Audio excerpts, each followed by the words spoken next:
The Germanic language family is a fascinating and influential group of languages that have shaped much of the modern world. With their rich histories and cultural significance, they offer a window into diverse societies and historical narratives. English, a global lingua franca, is a Germanic language and, for many of us, the starting point of this journey. It is more or less a given as the most important Germanic language to learn. But if you would like to expand your language journey into Germanic languages, in this video, I will suggest 3 Germanic languages that should be learned after English to help you understand and learn other Germanic languages way faster and communicate with the greatest number of speakers in this language family. Full disclosure, English is my mother tongue, and the other Germanic languages I have extensive experience learning are German, Norwegian, some Danish and Swedish, Afrikaans, and to a lesser extent, Dutch. The exact number of Germanic languages can vary depending on how one defines a distinct language versus a dialect. The SIL Ethnologue lists 53 different Germanic languages and dialects. Obviously, that number is too great to cover in this video. However, the primary and widely recognized languages in the Germanic family are around 12 to 15. This does not include the numerous dialects and variants within each language, which can significantly increase the number. The Germanic language family is divided into 3 branches: North Germanic, West Germanic, and East Germanic. As for East Germanic languages, historically, this group included Gothic and other languages, but these languages are now extinct. There are no living languages in this branch. So let's focus on the remaining 2 groups. First, the West Germanic languages. This is the largest group and includes German, English, Dutch, Afrikaans, spoken in South Africa and Namibia, Yiddish, and several dialects of Low German, Plattdeutsch, Frisian languages, Luxembourgish, and Swiss German. Let's take a look at German. German is the language of Austria, Belgium, Germany, Liechtenstein, Luxembourg, and Switzerland. As the most widely spoken native language in the European Union, even when the UK was a member, learning German opens doors to a wealth of opportunities in both business and cultural exploration in Europe. Let's listen to a short clip from the Easy German channel. Wir leben in einer Zeit, in der es so viele Nachrichtenquellen gibt wie nie zuvor. Internet, Radio, Fernsehen, Zeitungen. Ich weiß nicht, wie ihr eure Nachrichten am liebsten konsumiert, aber ich werde heute mal hier in Berlin die Leute fragen, welche Nachrichten sie konsumieren, wo sie schauen oder hören oder lesen. German dialects can be categorized into 3 main groups. Low German, Niederdeutsch or Plattdeutsch, Middle German, Mitteldeutsch, and High German, Hochdeutsch. This classification is more nuanced and reflects a spectrum of dialects across the German-speaking regions based on geographical, linguistic, and historical criteria. Geographically, in the north of Germany are the lowlands, and the further south you go, the more mountains. Thus the names Low, Middle, and High German. However, we can break that down further into 15 German dialect groups, as seen in this map, and this map lists 53 dialects of German. Standard High German, Standarddeutsch, is the umbrella term for the standardized varieties of the German language, which are used in formal contexts and communication between different dialect areas. German is a pluricentric Dachsprache, umbrella language, with currently 3 codified or standardized specific national varieties: German Standard German, Austrian Standard German, and Swiss Standard German. High German dialects are further subdivided into Central German, Mitteldeutsch, and Upper German, Oberdeutsch dialects, each with its own range of regional dialects. The High German consonant shift refers to a series of phonetic changes that occurred in the early medieval period and primarily affected the dialects that would evolve into High German.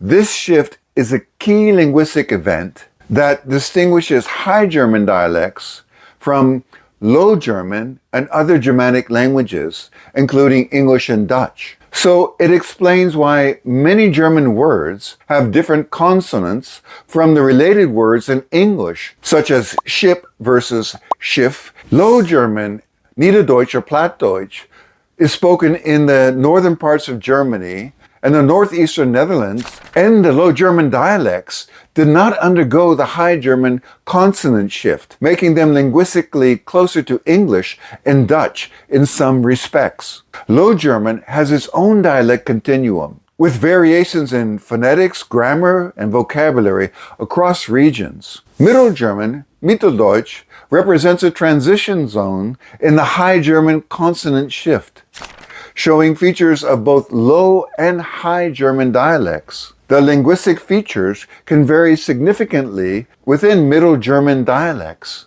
While High German is the standard and more widely used form, Low German holds a cultural significance and is subject to preservation efforts to maintain its linguistic heritage. Westphalian Low Saxon is a dialect of Low German spoken in the region of Westphalia, which is part of the federal state of the North Rhine-Westphalia, Germany. This dialect is one of the several Low Saxon dialects, which are part of the West Low German dialect group.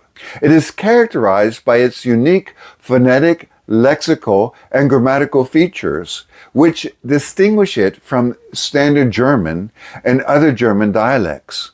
Here's a clip of Standard German, or Hochdeutsch, compared to Westphalian Low Saxon, uploaded by Andy from the channel I Love Languages. Der Zaunkönig hatte sein Nest im Wagenschuppen. Einmal sind die Alten beide weggeflogen, sie hatten etwas holen wollen, um ihre Jungen zu füttern, und sie hatten die Kleinen ganz alleine gelassen. Der Nietelkönig gaf zijn nest in de skuren had. Nou zijn de ouden bouwden en het uitvlogen weer, ze hebben het voor uw jongen wat jou eten halen wilt, en hebben de lucht bij heel alleen terecht te laten. The Bavarian dialect, known in German as Bayerisch, is one of my favorites, as I worked in Bavaria during the summer while studying in Poland in 1980. It is renowned for its unique charm and expressiveness. Predominantly spoken in Bavaria, Germany, and parts of Austria, is characterized by distinctive phonetics and vocabulary, reflecting the region's rich cultural heritage. Have a listen to this clip produced by the folks at Easy German, comparing Hochdeutsch with Bayerisch. Hallo, Servus. ich habe heute Brötchen zum Frühstück gegessen. Ich habe heute früher Semmel gegessen. Ich komme aus Münster. Ich komme aus Minga und bin da daheim. Ich verstehe dich nicht. Ich verstehe dich nicht. Ich komme aus Norddeutschland. Sie ist ein Preis. I also went to university in Switzerland and had the opportunity to enjoy Swiss German, known as Schweizerdeutsch, which is a group of Alemannic dialects spoken primarily in Switzerland. It's distinct from Standard German in pronunciation, vocabulary, and syntax, making it difficult for Standard German speakers to understand. Swiss German is deeply ingrained in the local culture, used in everyday conversation, and varies significantly across regions of Switzerland. Here's a short clip from Wikitongues. Hallo zusammen, grüezi miteinander. Ich bin Fabia und wo wir gerade sind, das ist ein Arbeitsplatz vom Schweizerischen Gehörlosenbund. Ich arbeite erst seit kurzem da und das ist eine sehr spannende Arbeit. Wir haben da mit Gehörlosen zu tun und lernen die Gebärdensprache. By the way, when I hear Swiss Germans speaking English, I know right away that they are from Switzerland. The overall melody of the language, how the pitch rises and falls in sentences, can be quite distinctive. Swiss German, for example, often has a more pronounced melodic contour than Standard German, which can make its speakers' English sound particularly melodic or sing-songy. I can also guess correctly when I hear somebody from Bavaria speaking English. The melody carries over into English. Then we have Dutch, a language that is not only fascinating, but also relatively easy for English speakers to learn due to its close linguistic similarities. Dutch is a gateway to understanding cultures in the Netherlands and Belgium, known as Flemish or Vlaams, and also boasts about 24 million native speakers. As we can see on this map, this region counts a variety of regional dialects. Dutch is also the origin of Afrikaans, spoken in South Africa.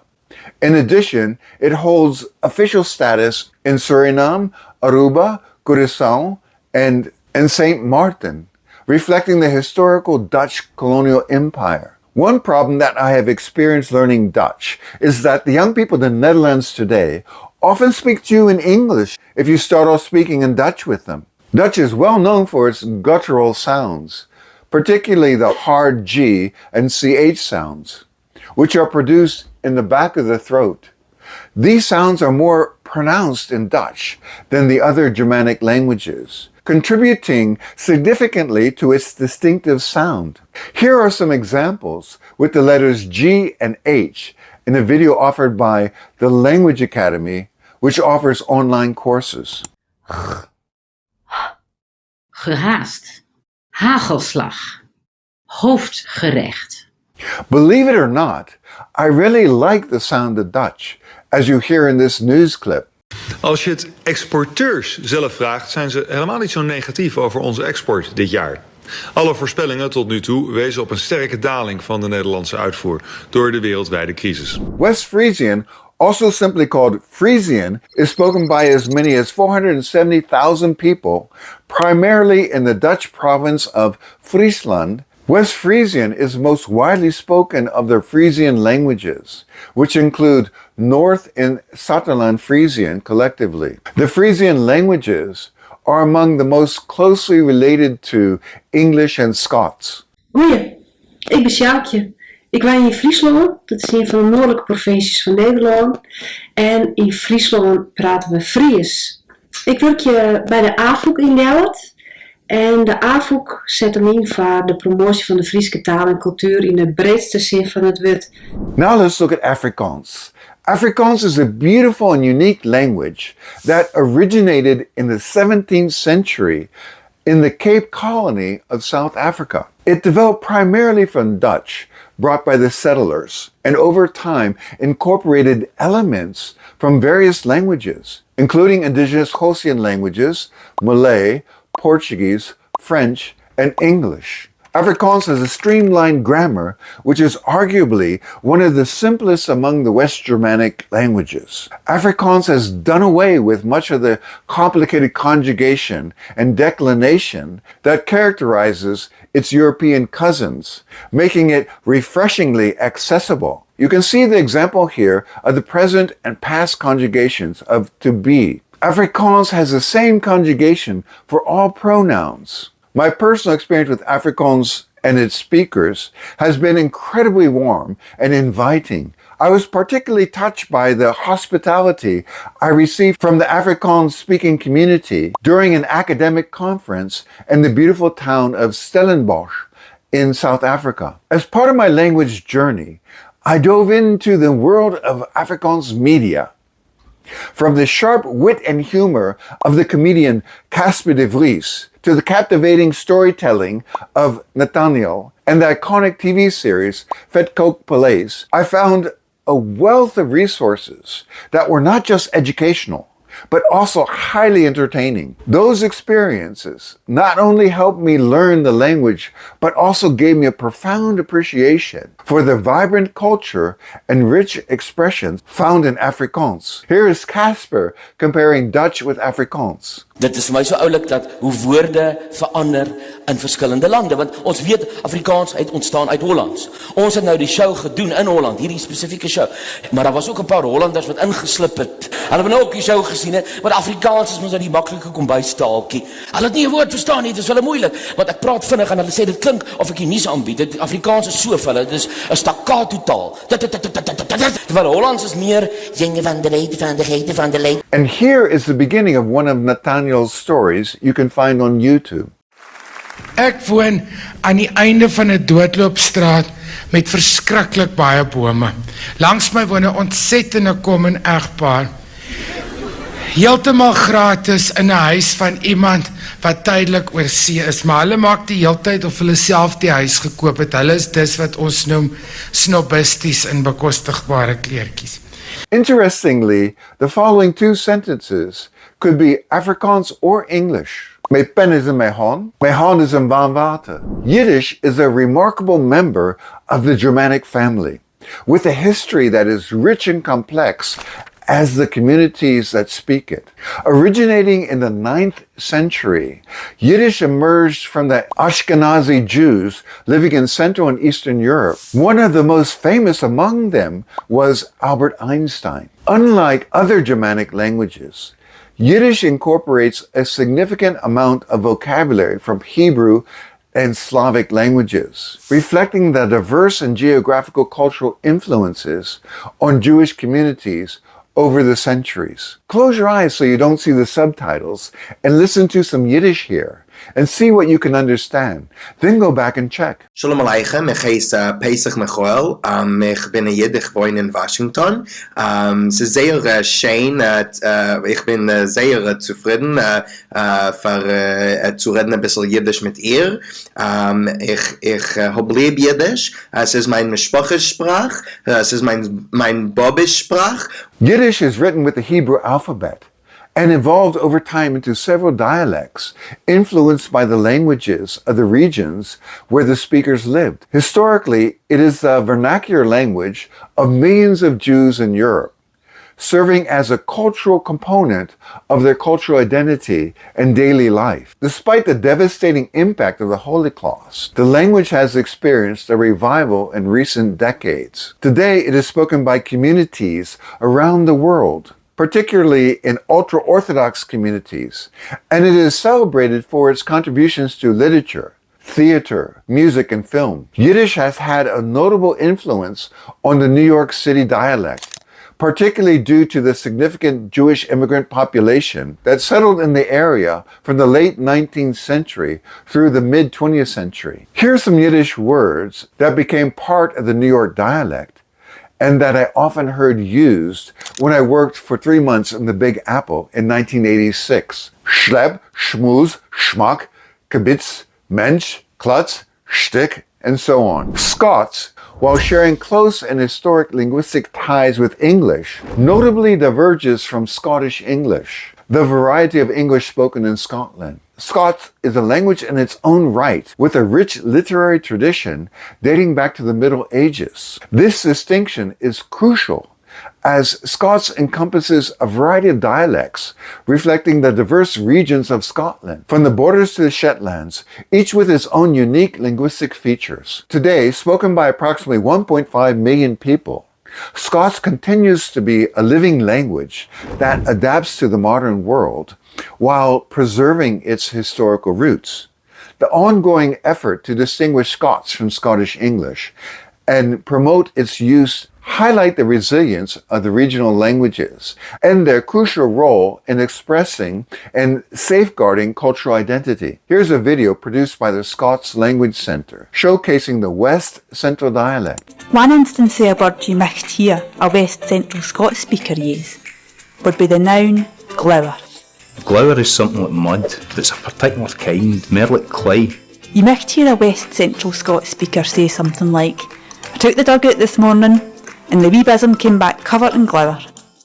So, which West Germanic languages to study first? If you don't know any other West Germanic language besides English, then I suggest that the first 2 languages to learn should be German and either Dutch or Afrikaans. German is an obvious choice due to its widespread use, cultural and economic significance in Europe, and the richness of its literature and historical documents. Learning German opens up a vast array of opportunities for education, travel, and employment, especially within Germany, Austria, and Switzerland. Choosing between Dutch and Afrikaans as a second language depends on your personal interests and goals. Dutch, spoken in the Netherlands and Belgium, serves as a gateway to understanding both cultures. On the other hand, Afrikaans, primarily spoken in South Africa and Namibia, offers a unique blend of linguistic simplicity and cultural richness. For English speakers, Afrikaans likely presents the easiest grammatical learning curve among the Germanic languages due to its lack of case and gender systems, simplified verb conjugation, and relatively straightforward syntax. German, with its case system, grammatical gender, and more complex verb conjugations and sentence structure, would likely present the most significant challenge. Afrikaner native speakers will love to practice with you, but that is not so common in the case of Dutch. Now let's look at the North Germanic languages. This group includes languages like Norwegian, Danish, Swedish, Icelandic, and Feroese. These languages are primarily spoken in Scandinavia. This whole branch descended from Old Norse and still enjoys quite a bit of mutual intelligibility between the languages today. The term Scandinavian languages appears in the studies of the modern standard languages and dialect continuum of Scandinavia. Danish, Norwegian, and Swedish are close enough to form a strong mutual intelligibility where cross-border communication in native languages is very common, particularly between the latter two. Approximately 20 million people in the Nordic countries speak a Scandinavian language as their native language, including approximately a 5% minority in Finland. Besides being the only North Germanic language with official status in two separate sovereign states, Swedish is also the most spoken of the languages overall. 15% of the population in Greenland speak Danish as a first language. Norwegian has two official language forms, bokmål, which is used by the majority of the population, and nynorsk, used by a smaller segment. Bokmål has its roots deeply entrenched in Danish. During the Middle Ages, Old Norse was the language of Norway, and it had a rich literary tradition. However, Norway was united with Denmark in 1380 and remained so until 1814. As a result, Danish became the written language of Norway, while people continued to speak their various Norwegian dialects. Written Old Norse became abandoned. Nynorsk is based on various Norwegian dialects, particularly those from rural areas. Norwegian is unique among the Scandinavian languages for its wide variety of dialects used in public and official contexts, including media. Today, Norwegian is spoken by approximately 5 million people, and it plays a crucial role in Norway's cultural and national identity. The language is celebrated for its literary tradition, from the sagas of the Viking Age to contemporary Norwegian literature. Let's listen to a sample from the Easy Languages channel. Vi har det så greit at vi finner oss i mange sånne småting som veldig kjipe. For eksempel dårlig mat? Ja, vi fant oss jo i greiene til Ruter veldig lenge. Det jo en ting.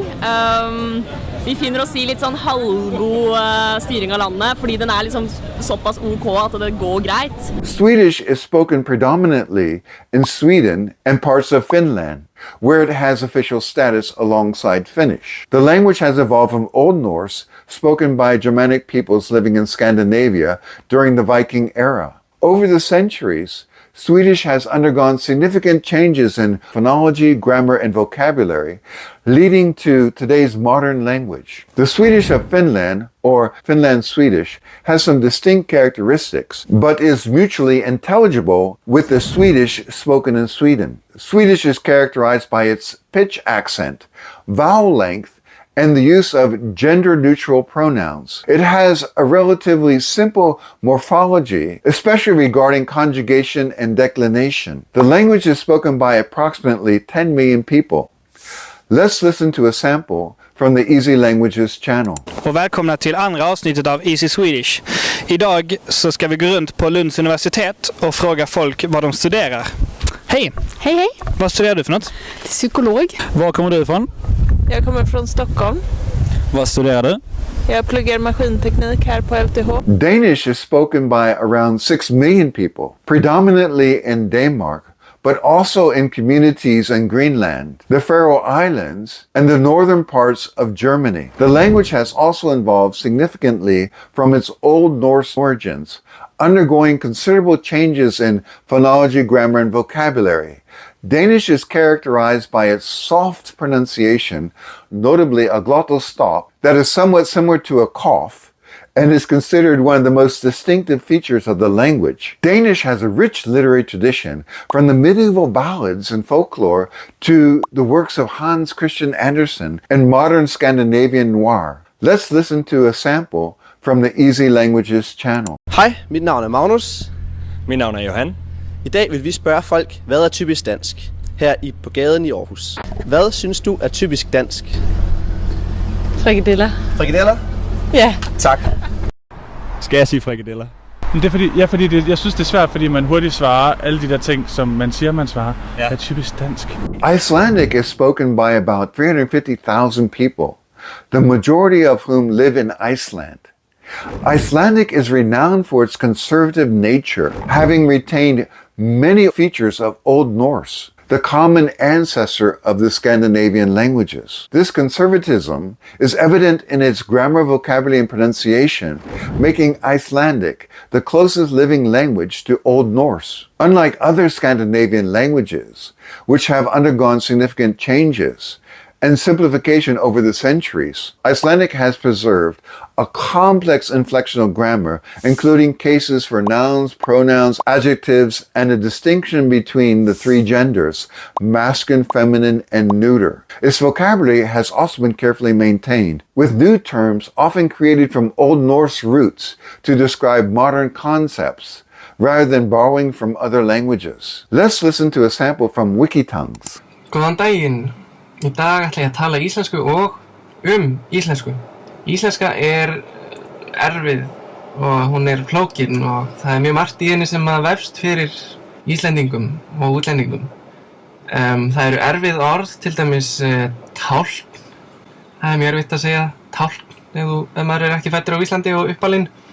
Feroese is spoken by about 50,000 people, primarily in the Faroe Islands, an autonomous territory within the Kingdom of Denmark. Feroese shares close historical and linguistic ties with Icelandic, reflecting their common Old Norse heritage. But it has also been influenced by Danish due to Denmark's sovereignty over the islands. Feroese is known for its archaic features, including a complex inflectional system with three genders, masculine, feminine, and neuter, and four cases, nominative, accusative, dative, and genitive, similar to Icelandic. Here's a clip of Icelandic compared to Feroese, uploaded by Andy from the channel I Love Languages.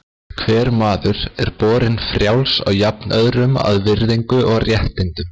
Menn gæddir vitsmunum og samvisku og ber þeim að breyta bróðurlega hverjum við annan.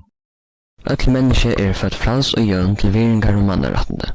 Þeir hafa skil og samviske og eiga fyrir hvert manna og bróðuranda. So which North Germanic language should you learn first? I suggest you learn Norwegian first.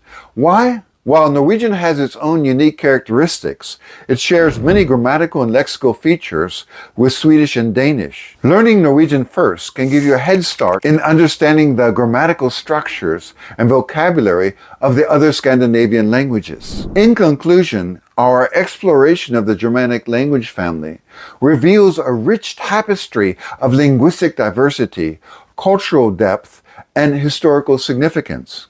And back to the question, what are the three gateway languages you should learn in the Germanic language family? First, German. It opens doors to understanding a significant portion of Europeans' intellectual, cultural, and economic landscape. Second, Dutch or Afrikaans. Both languages, with their simpler grammatical structures compared to German, offer a gentler introduction to the Germanic languages for English speakers, providing insight into the colonial and maritime history that shaped much of our modern world. The third one is Norwegian. With its status as a linguistic midpoint between Swedish and Danish, which not only enables learners to grasp the essence of Scandinavian culture, but also, due to its mutual intelligibility with its sister languages, serves as a gateway to the entire Nordic region. I invite you to continue exploring, learning, and discovering the vast and enriching world of languages. Let the journey begin. See you in the next video.